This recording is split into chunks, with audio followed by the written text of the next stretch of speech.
Hello again, Frugal fans. Once again, this is Captain Frugal, and I'm reviewing my stash to save you cash. And today, I'm reviewing Ms. Marvel, issue number 3. Alright, issue number 3 of Ms. Marvel. This can be picked up in a trade. That also has the .1 issue. It can also be purchased as a back issue as well as digital. And yes, I did say back issue. You can find these in the back issue bins. They printed quite a few, and they bragged about how many reprints and stuff in this series. But believe it or not, just because they have reprints doesn't mean they all sold out. I found this at least 3 different comic shops now. All right, this issue number 3 is written by G. Willow Wilson, and the art is Adrian Alfona.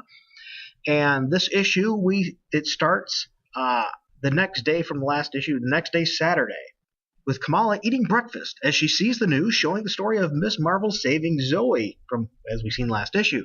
Kamala is freaking out and trying to figure out what happened to her, and her brother then talks to her a little bit before they take off to their youth lecture because he sees that she's rattled a little bit. Now, Kamala's friend Nakia convinces her to sneak out from their youth lecture, a little early for a squishy. Nakia expresses her concern for Kamala since she never did respond to her text the night before. As you recall, that's when the Terrigen missed and she developed powers. Kamala gives a vague answer without really giving her what really happened. Then we see Bruno. And Kamala is definitely not happy with him, so she takes off back home because, remember, she's not happy because in issue 2, he told her parents that she was gone because he was concerned about her. Next book picks up on Monday after school. Bruno and his brother have a talk. Clearly, his brother is a bit of a troublesome kind of person, and I'm sure this will come into play later.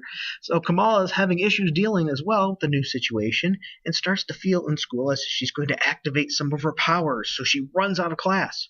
Her hand then grows, but nobody sees it. She then runs into the locker room and hides to try to get things under control. While there, she's trying to shrink it. She ends up getting big and hits the ceiling. She also discovers that she can use her mass as an advantage for boosting strength. She then shapeshifts, but not into what she was trying to be. She can appear to look like other things, like the original Miss Marvel, Carol Danvers. The women's gym teacher heard the noise in the locker room, and as well as some students, and she came in to check and found Kamala in the room, and that she's caused all that damage to, breaking up things when she grew big. Kamala lied and said she found the room like that, but since she wasn't supposed to be there in the first place, she received a detention. Now, while in detention, she talks to her mom on her cell phone, which I'll never understand. How do you get to talk on your cell phone during detention? It's a different kind of detention from I've ever heard of. She then gets a text from Bruno to meet and talk. So after detention, she decides to go to the Circle Q where Bruno works to talk it out, and finds him working at the store. But then she notices he's getting robbed. Kamala tries to call 911, but since she's used her cell phone so much, her phone battery's dead. What a plot device, huh? So she decides to handle the situation herself. We then find that it is Bruno's brother. But before that information can be shared with Kamala, she busts in. Kamala gets the best of Bruno's brother and has him in her giant hand. But then the gun goes off and she is shot. It looks like she was shot. The shooting was an accident because he didn't mean it. But, this does seem like a bit of an anti-gun statement. If you read the issue, you'll see what I mean by that. And that's the end of this issue. So let's look at some of the pros and the cons. The pros is good story progression for the character. We can see the issues she deals with. We also get more insight into Kamala's regular life. The book does a good job as well of building the supporting cast around her, which a lot of books really need to work on more.